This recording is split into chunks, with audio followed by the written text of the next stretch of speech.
Please subscribe Tito Manny Vlog.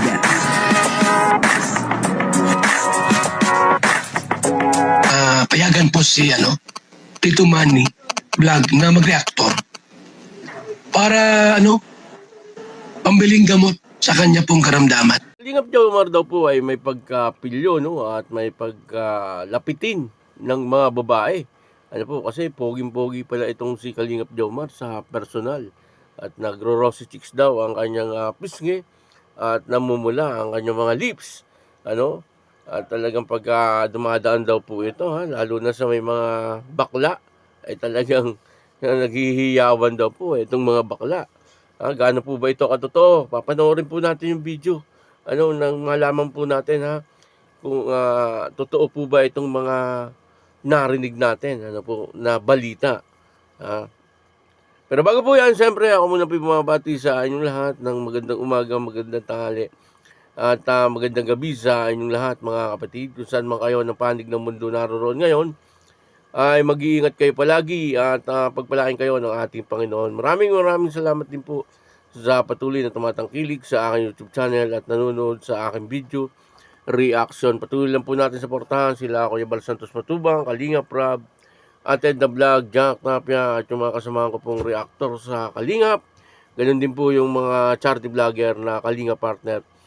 O ito po yung video na kung saan si Kalingap Jomar daw ay may pagkapalikero at lapitin daw po ng mga babae. Medyo may pagkapilyo etong si Kalingap Jomar. Ang kabuuan po ng video ito ay mapapanood po natin sa YouTube channel ni Bal Santos Matubang. Yan suportahan po natin Bal Santos Matubang. O ito po yung video, panoorin po natin. After nila ito, siyempre Jumcar. Hirap na baka kung balikan na lang ba si Jumar. Jumar po, medyo may pagka ito ay, medyo may pagka, dito. Jumar po, may pagkapalikiro ito. May pagkapalikiro ito mga kaibigan eh. Baka mamali ako, nasa iba na yan. Ay kung mangyari sa kanya yan. At gwapo si Jumar. Malakas ang sex appeal ni Jumar mga kaibigan eh. Parang siyang si Rico yan, pag gumalaw. Kumbaga sana po, pag dumaan siya sa, dumaan sa maraming chicks, diligong na lang sa kanya. Sino kitong gwapong ito? Malakas yung kanyang sex appeal po ni Jomar. May pagkapalikiro ito. Mahirap baka masulot. Kawawa si Carla. Si Jomar po, ibang dating niya eh. Rosy chicks ito mga kaibigan. Namumulang labi. Namumulang pisngi. Pag dumaan niya sa mga bakla, parlo, daming lumingon yan. Uy, si Jomar. Okay, paano kung masulot yung iba? May pagkapalikiro.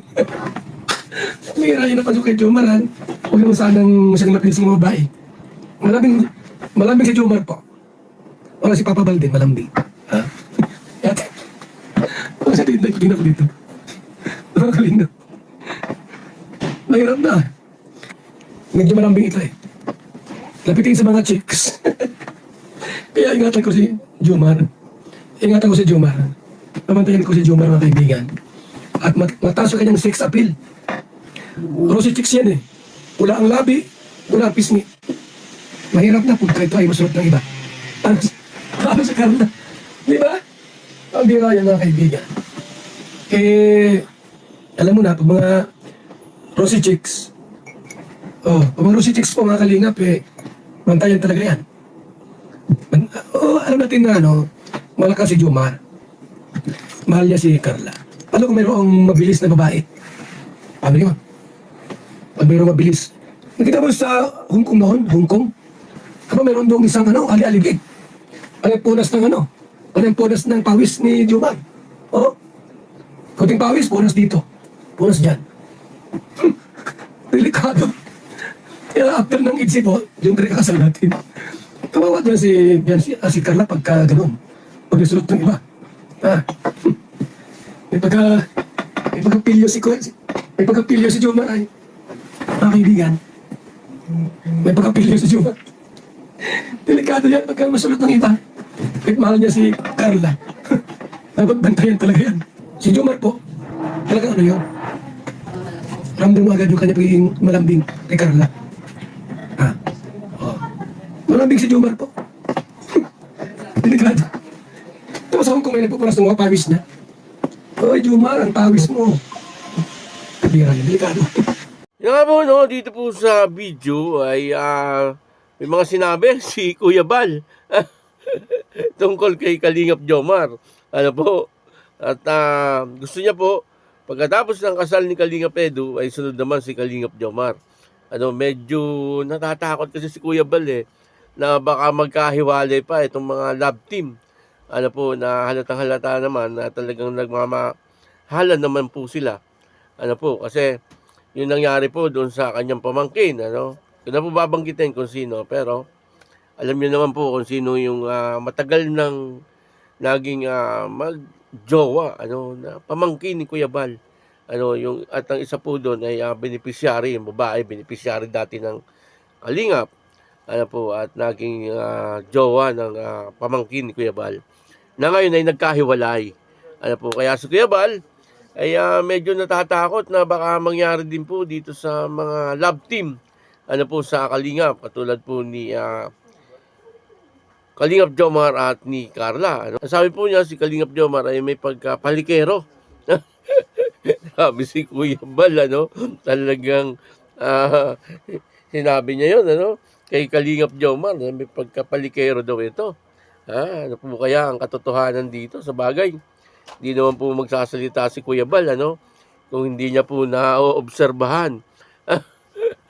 Pero, gayon pa man, alam naman po natin lahat na mahal naman po ni Kalingap Jomar etong si Carla. Ano po, at siguro, lapitin lang po ng babae talaga etong si Kalingap Jomar. Ano po, at malaki naman din po ang tiwala, siyempre, ni Carla, ano, kay Kalingap Jomar. Kasi alam po ni Carla na kahit na nga po lapitin ng mga chicks etong si Kalingap Jomar at may pagkapilyo nga, pero hindi po gagawin ni Kalingap Jomar na manligaw or magkaroon ng girlfriend na iba. Ano, siyempre, kitang-kita naman po nating lahat na si Carla talagang minamahal niya. Ano po, at ang gusto nga po ni Kuya Bal ay maipakasal na etong dalawang ito, ano, kasi usong-uso po ngayon yung naghihiwalay. Ano po, na magsyota kasi pogi nga naman si Kalingap Jomar, mamaya ay mapikot. Ano po, kaya ay matokso. Ano, bagamat siyempre hindi naman po gagawin ni Kalingap Jomar, kaya lang minsan ay dumarating po talaga yung pagsubok na hindi po natin alam, ano. Si Carla ay napakaganda rin. At maaaring may nanliligaw ding iba. Ano po, baka mamaya ay may magustuhan din si Carla na iba. Ano po, yan naman ay baka lang, ano.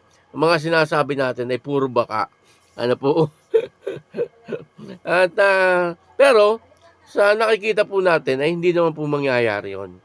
Ano, kasi nakikita naman po natin na nandun po yung respeto nila, ano, sa bawat isa. Nandun po yung kanilang tiwala sa bawat isa. At siyempre, mahal po nila yung bawat isa. Yun po ang importante, ano. At nagkakasundo po sila, maging yung mga pamilya, ano, pamilya, magkakasundo.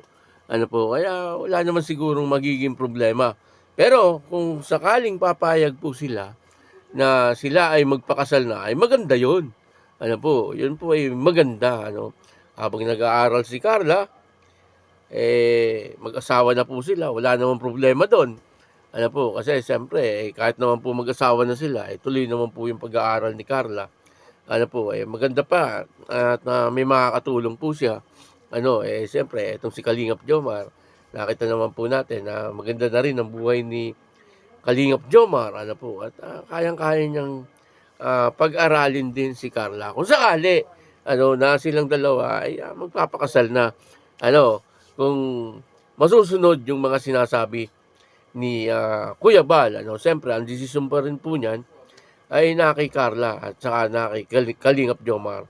Kahit na nga po gusto ni Kalingap Jomar, kung ayaw pa po mag-asawa ni Carla, ay hindi po mangyayari. Kailangan, parehas po yung kanilang desisyon ay yung magkasundo po, ano, yung ibig ko sabihin ay parehas na payag na magpakasal na po sila.